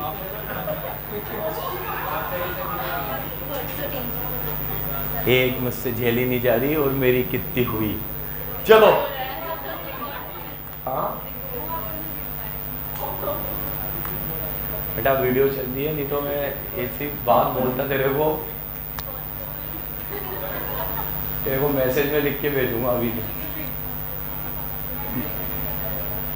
तू क्या भेजेगी मेरे? चलो देखो, हाँ वीडियो पॉज कर दूं, हाँ और गालियां दूं इसको, हाँ चलो। अब इन्वेस्टमेंट एक्वायर्ड इज एक्सचेंज, तो ये तो हो गया ना, which ever is clear evident. अब यहां से एक और बात करते हैं, इंटरेस्ट और डिविडेंड आपको जो मिल रहा है, तो मैंने पहले ही बात कर ली, उसका अकाउंटिंग ट्रीटमेंट एस और एस साइन कहता है, उसे पीएनएल में दिखाओ। तो नॉर्मली जो भी इंटरेस्ट डिविडेंड रेंट वगैरह आपको मिलता है वो पीएनएल में दिखाते हो। लेकिन अब यहां से एक इंपॉर्टेंट बात आपको बतानी है, तुम लोग 2 मिनट अब सामने देख के ध्यान से सुनना, बहुत ही इंपॉर्टेंट बात है। यहां से अपन लोग बात करेंगे प्री एक्विजिशन डिविडेंड और पोस्ट एक्विजिशन डिविडेंड, या प्री एक्विजिशन इंटरेस्ट और पोस्ट एक्विजिशन इंटरेस्ट। रेंट में ऐसी कोई प्रॉब्लम नहीं आती है, तो इंटरेस्ट और डिविडेंड में प्रॉब्लम आती है। क्या प्रॉब्लम आती है, ध्यान से सुनना। अभी सपोज करो कि मैंने अर्चिता से कोई डिवेंचर खरीदा या कोई शेयर खरीदे, और वो मैंने चीज खरीदी 1 सितंबर को। तो सितंबर, अक्टूबर, नवंबर, दिसंबर, जनवरी, फरवरी, मार्च, या 1 अक्टूबर को खरीदी, तो अक्टूबर, नवंबर, दिसंबर, जनवरी, फरवरी, मार्च, 6 महीने वो मेरे पास था। और अप्रैल, मई, जून, जुलाई, अगस्त, सितंबर, 6 महीने वो अर्चिता के पास था। प्लीज गौर से सुनना। अब मैंने शेयर ले लिया कंपनी से, अर्चिता से शेयर लिया, डिवेंचर लिया, कुछ भी लिया। अब वो जो कंपनी है उनकी पॉलिसी ये है कि ईयर एंड पे जिसके पास शेयर्स या डिवेंचर होता है वो उसे इंटरेस्ट या डिविडेंड पे करते हैं। तो उन्होंने पूरे साल का डिविडेंड मुझे दे दिया या पूरे साल का इंटरेस्ट मुझे दे दिया, जबकि कायदे से, इंसाफ से, मोरालिटी से, इथिक्स से, अकाउंटिंग से देखा जाए तो उसमें 6 महीने का हक अर्चिता का है और 6 महीने का हक मेरा है कायदे से। तो प्लीज सामने देखना, जरा से भी इधर उधर मत होना, एकदम कंसंट्रेशन से सुनना। लेकिन कंपनी ने तो पूरे 12 महीने का मुझे दे दिया, तो अर्चिता को यह बात पहले से पता होगी। तो अर्चिता क्या करेगी, 6 महीने का डिविडेंड जो उसे मिलना चाहिए वो कॉस्ट में ऐड कर देगी और मुझे बेच देगी।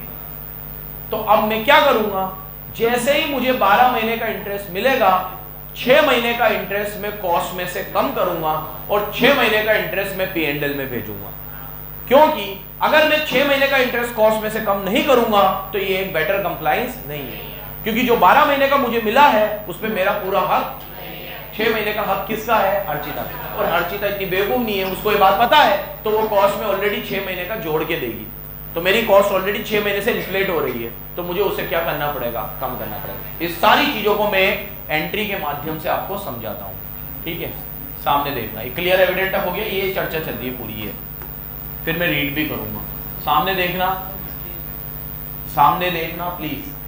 अभी सपोज करो मेरा 1 लाख का शेयर है, कॉस्ट ऑफ इन्वेस्टमेंट कितनी है, 1 लाख, और इस पे इंटरेस्ट की रेट है 12%, डिविडेंड इंटरेस्ट जो भी है 12% है ना। और बाकी सब चीज़ें सेम है कि मैंने डेट ऑफ एक्विजिशन कब है, 1 अक्टूबर 2024, 1 अक्टूबर 2024, और ईयर एंड होता है 31 मार्च 2025।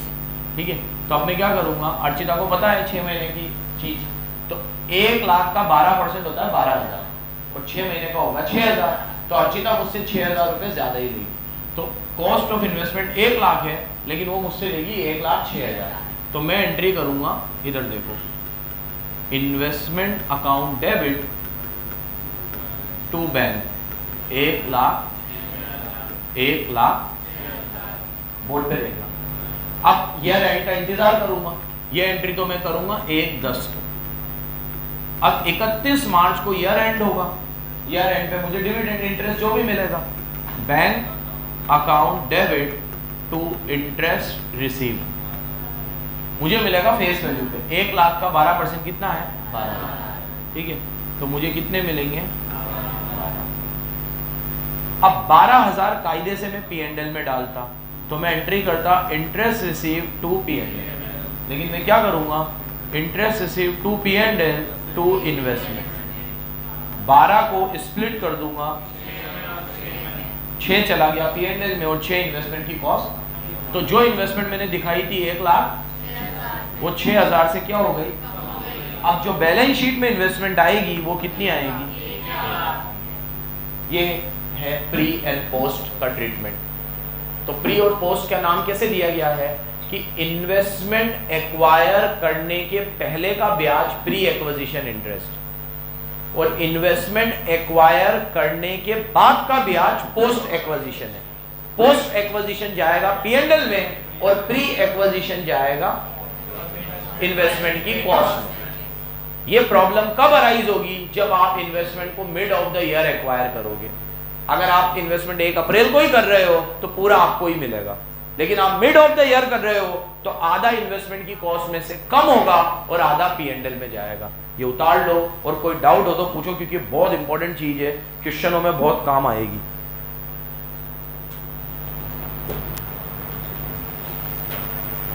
तो बहुत ढीला है तू यार, इतना स्लो क्यों है तू यार। क्या है इसका,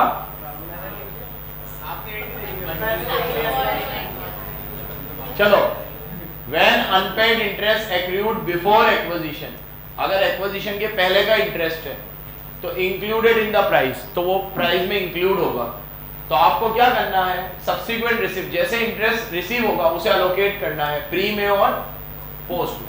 जो प्री वाला पार्ट है वो डिडक्ट होगा किस में से, कॉस्ट में से, और जो पोस्ट वाला है वो चला जाएगा, ठीक है। और यही सेम ट्रीटमेंट आप डिविडेंड पे भी अप्लाई करोगे, a similar treatment will apply. कितना परफेक्ट लिखा हुआ है, मतलब एकदम, मतलब इसको पढ़ने के बाद इसको पढ़ने में कोई दिक्कत आ ही नहीं सकती, एकदम परफेक्ट। तो जो भी इंटरेस्ट या डिविडेंड आपको मिला है, अगर वो आपके एक्विजिशन करने से पहले का है तो वो प्री है, और एक्विजिशन करने के बाद का है तो पोस्ट है।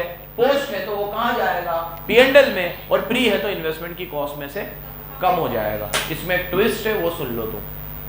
ट्विस्ट ये है कि प्रैक्टिकल क्वेश्चन करते वक्त आप ऐसा तभी करोगे जब उसमें बोला हो कि आपकी इन्वेस्टमेंट में ये इंटरेस्ट या डिविडेंड इंक्लूड है। कई बार आपको इन्वेस्टमेंट एक्सक्लूडिंग वाली ही दे रखी होती है। जब इसमें 1,06,000 में 6 शामिल थे तो 6 डिडक्ट किए। अगर ये होता ही 1 लाख तो क्या आप 6 डिडक्ट करते, फिर तो 94 हो जाता, वो तो गलत है फिर।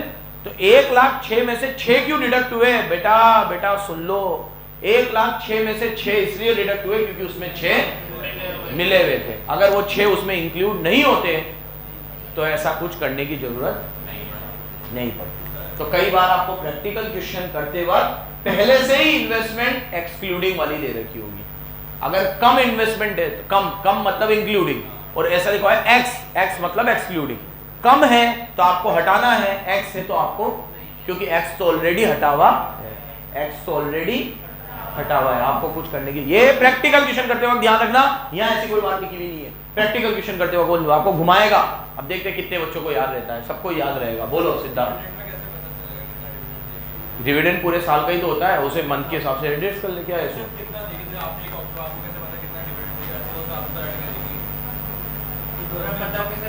अच्छा पता कैसे लगाएंगे आप, मतलब एक या तो रफ एस्टिमेट होगा उसके पास, और नहीं तो नहीं पता लगाएगा तो नहीं ऐड किया होगा, फिर अपन को लेस भी नहीं करना, ठीक है।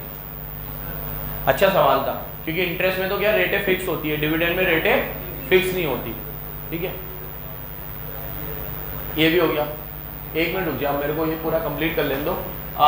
इफ इट इज, देख देख देख देख देख बेटा, वो देख तेरी बात आ गई, तू नहीं बताई होगी इनको। It is difficult to make an allocation, अगर आपको एलोकेशन करने में दिक्कत आ रही है तो except on arbitrary basis cost is normally reduced by dividend receivable only if they are clearly represent a recovery of cost। देख, तो फिर आप डिडक्ट तभी करना जब आपको ऐसा लग रहा है कि उसने कॉस्ट में जोड़ रखा है, नहीं तो आप उसे डिडक्ट मत करना। आर्बिट्री एलोकेशन मतलब अपनी मर्जी से एलोकेशन तभी करना जब आप क्लियर लो कि इस रेट से डिविडेंड मिलेगा, 6 महीने का इतना है, 6 महीने का इतना है। आपको ऐसा एलोकेशन करने में दिक्कत आ रही है तो आप मत करना ऐसा, फिर करने की जरूरत नहीं। क्योंकि एलोकेशन इंटरेस्ट में आसान है लेकिन डिविडेंड में करना मुश्किल है। बिल्कुल सही सवाल इसने पूछा है, क्योंकि डिविडेंड जो है वो डिक्लेयर होता है एजीएम में, और अर्चिता ने अगर मेरे को कोई चीज 1 अक्टूबर को बेची तो एजीएम हो चुकी थी कि नहीं? अगर एजीएम हो चुकी थी तो रेट डिक्लेयर, अब मान लो इसने मेरे को जुलाई में ही बेच दिया होता तो जुलाई में तो एजीएम होती नहीं है, और डिविडेंड हमेशा पिछले साल का मिलता है और इस साल मिलता है, फिर क्या करोगे? तो फिर इसलिए उस केस में आपको डिडक्ट या फिर पूरा ही डिडक्ट करना है, फिर आपको आर्बिट्री एलोकेशन नहीं करना है। तो पूरा डिडक्ट कर दो या मत करो, वो ऐसा क्वेश्चन में गिवन होगा, जैसा क्वेश्चन में गिवन होगा वैसा आपको करना है। हाँ कुछ पूछा था, पूछ जल्दी पूछ। हाँ नहीं, वो ऐसे देगा ही नहीं, वो कॉस्ट के आगे लिखेगा एक्स है कि कम है, कम है तो इंक्लूड है, एक्स है तो इंक्लूड नहीं। एक सवाल इससे पूछा है कि सर अगर हमें कॉस्ट ऑफ इन्वेस्टमेंट दे दी 1 लाख और ये नहीं बोला कि ये एक्स है कि कम है। लकी शाह बेटा ध्यान दे लो, एक्स का मतलब होता है उसके अंदर इंक्लूड नहीं है, कम का मतलब उसमें इंक्लूड है। अगर मैं आपको सिर्फ कॉस्ट लिख दूं 1 लाख और नीचे कुछ भी ना बोलूं तो ये पूछ रहा है ऐसा हुआ तो मैंने जवाब दिया ऐसा नहीं होगा। कॉस्ट ऑफ इन्वेस्टमेंट के ब्रैकेट में लिखा होगा एक्स है कि कम है, एक्स है तो उसमें डिविडेंड एक्सक्लूड है और कम है तो उसमें डिविडेंड इंक्लूड है, ऐसा गिवन होगा। नेक्स्ट, अब इस पे आओ, राइट शेयर पे। ये सब प्रैक्टिकल बातें हैं, अभी हमने प्री और पोस्ट की बात कर ली, अब कम राइट शेयर की बात करते हैं। राइट शेयर का बड़ा सिंपल है, बोनस शेयर का भी सुन लेना साथ में। यहाँ देखो, आपको अगर कंपनी ने राइट शेयर ऑफर किए, मैं लॉ में पढ़ा चुका हूँ राइट शेयर क्या होते हैं, पूरी कंडीशनें भी पढ़ी है अपन ने, आर्टिकल द्वारा ऑथोराइज हो, राइट शेयर दिए जाते हैं अपने एग्जिस्टिंग शेयर होल्डर को, उनको रेशो दिया जाता है, ये राइट है ऑब्लिगेशन नहीं है, आपको राइट है, आपको लेना हो तो लो नहीं तो मत लो। आप राइट शेयर खरीदने का राइट बेच भी सकते हो, राइट शेयर खरीदने का राइट किसी को बेच भी सकते हो, ठीक है। चलो खैर अभी उस पर नहीं जा रहा हूं मैं, इधर आओ। कंपनी ने राइट शेयर इशू किए 7 के बदले में 1। अब आपके पास 70,000 शेयर थे तो आपको 7 के बदले में 1 मिलेगा, तो 70,000 डिवाइड बाय 7 इंटू 1, तो आपके शेयर हो गए 10,000। अब राइट शेयर मार्केट प्राइस से कम में मिलते हैं, तो मार्केट प्राइस 120 थी और आपको राइट शेयर मिला 90 रुपए में, तो आपको 90 में ही खरीदना है, तो उसकी कॉस्ट क्या होगी? 10,000 इंटू 90, 9 लाख। कितनी होगी? 9 लाख, खत्म। इतनी सी बात लिखी हुई, तो इसमें कोई इतनी बड़ी वाली बात नहीं है। देखो, right share offered are subscribe, the cost of right share is added to the carrying amount of original. If right are not subscribe, अगर राइट आपने सब्सक्राइब नहीं किया और उसे मार्केट में बेच दिया तो सेल प्रोसीड P&L में जाएगी। अब मेरे को 120 का शेयर मिला 90 में, तो मेरे को हो गए 9 लाख रुपए। तो अगर मैंने 9 लाख रुपए दिए हैं तो 9 लाख रुपए मेरी कॉस्ट ऑफ इन्वेस्टमेंट में ऐड हो जाएंगे। जैसे मेरी कॉस्ट ऑफ इन्वेस्टमेंट पहले चली थी 15 लाख, अब 9 और उसमें ऐड हो जाएंगे, तो मेरी कॉस्ट ऑफ इन्वेस्टमेंट 24 लाख हो जाएगी। कितनी हो जाएगी? अब सुनो इधर, मेरे को राइट शेयर खरीदने में कोई इंटरेस्ट नहीं है, मुझे ऐसा लग रहा है ये फर्नीचर कंपनी है, इसमें तो एक बार इन्वेस्ट पड़ गई, मैं तो फंस गया, इसमें कौन वापस पैसे लगाए, मैं तो नहीं ले रहा 90 रुपए में, 90 में क्या 80 में देंगे तो भी नहीं लूंगा। लेकिन लकी शाह इंटरेस्टेड थी, लकी शाह ने मेरे से बोला सर आप तो मुझे दे दो, ये मैं राइट शेयर खरीदना चाहती हूँ, मेरे को 90 में मिला है, मार्केट से लूंगी तो 120 में मिलेगा, आपके थ्रू लूंगी तो 90 में मिलेगा, तो मैं आप बन के चली जाती हूँ, ऐसा अलाउड है। तो ये बोलेगी कि भैया मैं शब्बीर हूँ, मेरे को दे दो शेयर, तो ये ऐसा मेरा नाम लेके जा सकती है, इसको मिल जाएंगे, वो कोई दिक्कत नहीं है। मेंबर को मिलने दे, मेरी जगह इसको मिल गए, मेरे को मिले, मान लो मैंने इसको दे दिए, क्या फर्क पड़ा? मैं ऐसे भी कर सकता हूँ, क्योंकि फ्रीली ट्रांसफरेबल है ना, शेयर है, पब्लिक कंपनी है, मैं दूंगा, पैसे दूंगा, शेयर लूंगा, लकी शाह को दे दूंगा। लेकिन लकी शाह से बोलूंगा कि लकी शाह ये सब मैं तेरे को 90 में मिल गई चीज 120 की, तो मुझे 10 रुपए तो एक्स्ट्रा दे। तो अब 10 रुपए जो मेरी इनकम है वो P&L में जाएगी। तो लकी शाह को वो चीज 100 की पड़ी, 90 उसने कंपनी को दिए, 10 उसने मुझे दिए, तो उसको कितने की पड़ी? तो भी उसे तो सस्ती पड़ी, क्योंकि मार्केट से खरीदती तो राइट शेयर खरीदने का राइट बेचा जा सकता है। फिर बोलो, फिर बोलो, और वो P&L में जाएगा। अब यहां लिख लो, right share if the rights are not subscribe, अगर आपने राइट सब्सक्राइब नहीं किए हैं बट आर सोल्ड, आपने राइट बेच दिए हैं, तो सेल प्रोसीड कहां जाएगी? P&L। और यहां लिख दो ये है आम जिंदगी। अब मेंटोस जिंदगी, इसमें ट्विस्ट, इसमें क्या है? ट्विस्ट।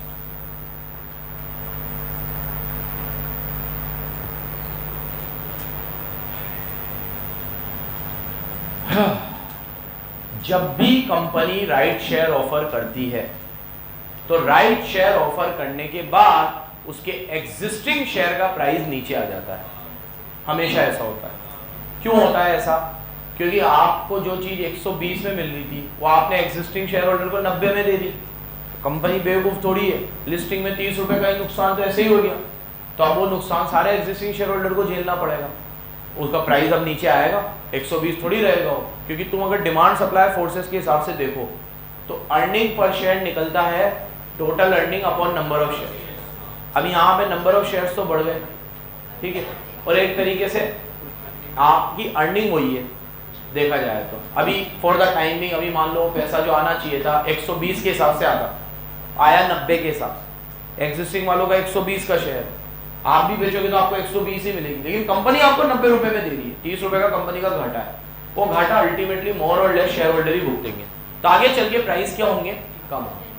तो कंपनीज एक्ट और AS 30 दोनों इस बात को रिकॉग्नाइज करता है क्या कि अगर आपके राइट शेयर आपने नहीं किए, राइट शेयर किसी ने तो एक्वायर किए होंगे, मैंने नहीं लिए, मैंने लकी शाह को दे दिए, किसी ने तो लिए होंगे, सबने लिए होंगे, बहुत सारे लेते ही है राइट शेयर। क्यों नहीं लेंगे? 120 की चीज 90 में मिल रही है, ले लो ना, बाद में भले 120 में बेच देना वापस।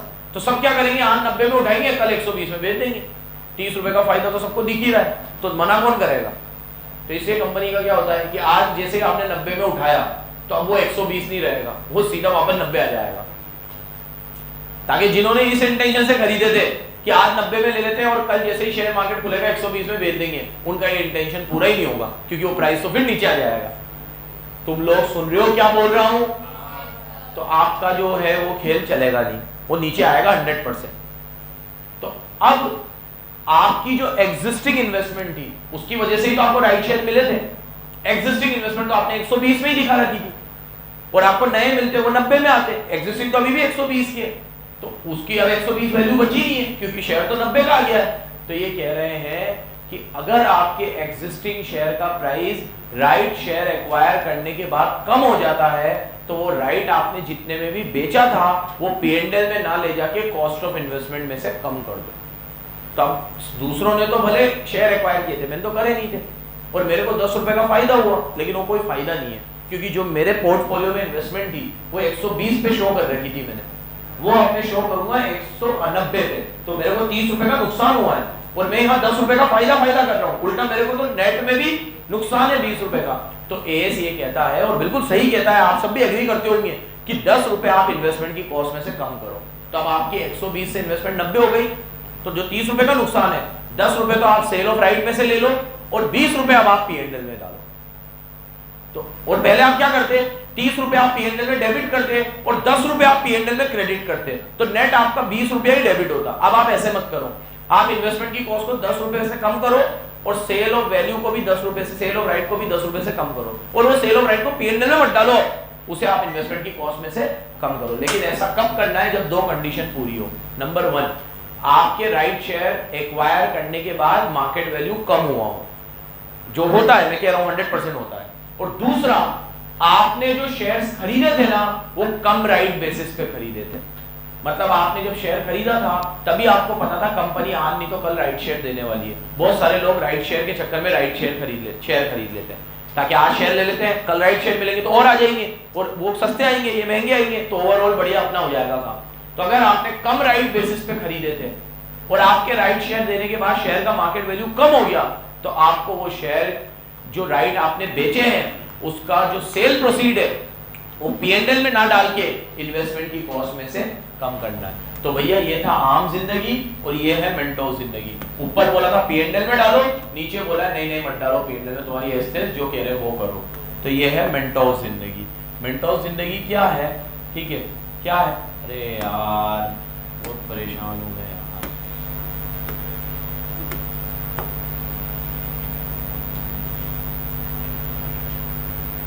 सबर रखना सिखाता है ये बोर्ड मुझे, सबर। अगर आपने इन्वेस्टमेंट खरीदी है कम राइट बेसिस पे, नंबर 1, और नंबर 2, आपकी मार्केट वैल्यू इमीडिएटली क्या हो जाती है? लोअर हो जाती है। तो ये फर्स्ट कंडीशन और ये सेकंड कंडीशन। तो फिर क्या है? इट मे बी अप्रोप्रिएट, ये सही रहेगा कि आप उस सेल प्रोसीड को इन्वेस्टमेंट की कैरिंग अमाउंट में से कम करो। क्या करो? कम करो। Rather than credit to P&L, P&L में ले जाने से तो अच्छा है, rather than credit to P&L। तो ये है ऊपर वाली आम जिंदगी और ये है मेंटोस। ठीक है, विधि समझ में आ रहा है बेटा? हाँ, कहाँ खो गई थी? हाँ, एक बार और समझाएंगे तो किस किस को एक और बार समझना है? Very good. अब सामने देखो, ठीक है, ये है रूल कि आप, एकदम धीरे धीरे बोल रहा हूं, आप जब भी राइट शेयर खरीदते नहीं हो उसका राइट बेच देते हो। राइट शेयर नहीं खरीदते, उसका राइट बेच देते हो। 10 रुपए में आपने उसका राइट बेच दिया तो नॉर्मली वो 10 रुपए P&L में जाते हैं, ये ऊपर लिखा हुआ है। लेकिन हावेवर आप उस 10 रुपए को P&L में ना डालकर एक ऑल्टरनेटिव ट्रीटमेंट भी अप्लाई कर सकते हो। वो क्या कि आप उसको P&L में ना डालकर जो आपकी इन्वेस्टमेंट की कॉस्ट है उसमें से कम कर दो, जैसे प्री एक्विजिशन डिविडेंड में करते हो। इन्वेस्टमेंट की कॉस्ट में से कम कर दो, rather to reduce from the investment cost. ठीक है, 1 मिनट रुक जाना बेटा, बहुत इंपॉर्टेंट है, तू भी सुन ले। तो इन्वेस्टमेंट की कॉस्ट में से क्या कर दो, उसे कम कर दो, P&L में मत लेके जाओ। ऐसा कब करो? जब 2 कंडीशन पूरी हो। नंबर 1, आपने जो शेयर खरीदे हैं, जिन पे आज राइट शेयर दिया जा रहा है, वो आपने कम राइट बेसिस पे खरीदे थे। कम राइट मतलब वो शेयर खरीदते वक्त ही आपको पता था कि कंपनी राइट शेयर ऑफर करेगी, इसीलिए लोग खरीद लेते हैं। कंपनी बोल भी देती है कि हम 1 साल में, 15 महीने में, 6 महीने में, 8 महीने में राइट शेयर देंगे। राइट शेयर मतलब इसके ऊपर और मिलेंगे आपको, और वो मार्केट रेट से सस्ते मिलेंगे। इस लालच में लोग शेयर खरीद लेते हैं। तो एक तो आपने कम राइट पे खरीदा और आपके खरीदने के बाद ही शेयर का मार्केट वैल्यू कम हो गया हो। आपने राइट शेयर खरीदे, लोगों ने भी खरीदे, आपने तो नहीं खरीदे, आपने तो राइट बेचा, लेकिन किसी ने तो खरीदा। तो जैसे ही राइट शेयर का ये पूरा झाल झमेला खत्म हुआ, मार्केट प्राइस नीचे आ गया, तो आपका पोर्टफोलियो में वो शेयर 120 पे ट्रेड हो रहा है, लेकिन वो 120 है ही नहीं, वो शेयर तो अब 90 का हो गया। तो आपका मार्केट प्राइस तो 30 रुपए से गिर गया। तो ये कह रहे हैं आप इन्वेस्टमेंट को कम कर दो, और वो कमी आप कहां से लो? थोड़ी P&L से, और थोड़ी कहां से लो? वो राइट बेच के जो पैसा आया था उससे। आज कमी अगर 30 की आई है तो 10 रुपए कहां से लो? राइट में से। और 20 रुपए कहां से लो? कमी मान लो 40 की आती तो 10 रुपए कहां से लो? राइट शेयर बेचकर। और 30 रुपए कहां से लो? कमी मान लो 5 रुपए की आती तो वो 5 रुपए आप लेते राइट शेयर को बेचकर, लेकिन राइट शेयर तो आपने 10 में बेचा था, तो 5 आप उधर से ले लेते और 5 जो बच जाते वो P&L में क्रेडिट करते। पूरा पिक्चर समझ में आया?